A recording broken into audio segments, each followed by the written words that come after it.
আজকে আমি আপনাদের 5টা খাবারের নাম বলবো যেটা কিন্তু ওবেসিটিকে কমাতে অনেকটাই সাহায্য করবে।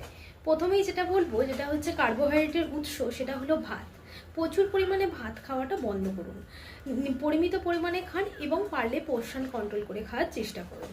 আর দ্বিতীয়ত যেটা বলবো সেটা হলো ময়দা। ময়দা হলো একটা কমপ্লেক্স কার্বোহাইড্রেট বা জটিল শর্করা, যেটি কি হয় খুব তাড়াতাড়ি আমাদের রক্তের সঙ্গে তার গ্লুকোজ মিশতে শুরু করে। সেই কারণে ময়দাটা না খাওয়াটাই ভালো। 3 নম্বর যেটা বলবো সেটা হলো সুগার। সুগার বা চিনি, আপনারা অনেকেই জানেন যে সুগার বা চিনি খেলে কিন্তু অত্যধিক মোটা হয়ে যাওয়ার সম্ভাবনা কিন্তু থাকে।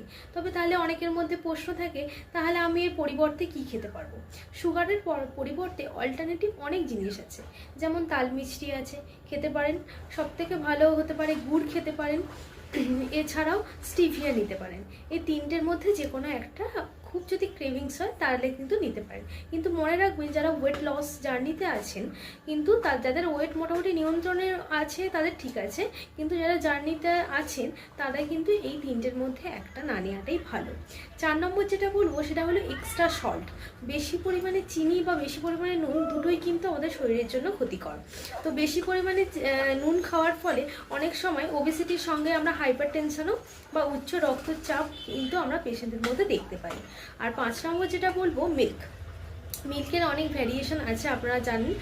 তো scheme milk, low fat milk, মানে টোন্ড মিল্ক, তো কোন ধরনের ব্যক্তিরা কোনটা খাবেন সেই নিয়ে আমি একটা ভিডিও বানানোর চেষ্টা করব। আপাতত এই 5টা জিনিসকে আপনারা অ্যাভয়েড করার চেষ্টা করবেন, তাহলে কিন্তু ওবেসিটি থেকে মুক্ত হতে পারবেন এবং খুব তাড়াতাড়ি আপনাদের ওজনটা কমাতে পারবেন এবং নিজেদের লক্ষ্যে পৌঁছতে পারবেন। ধন্যবাদ।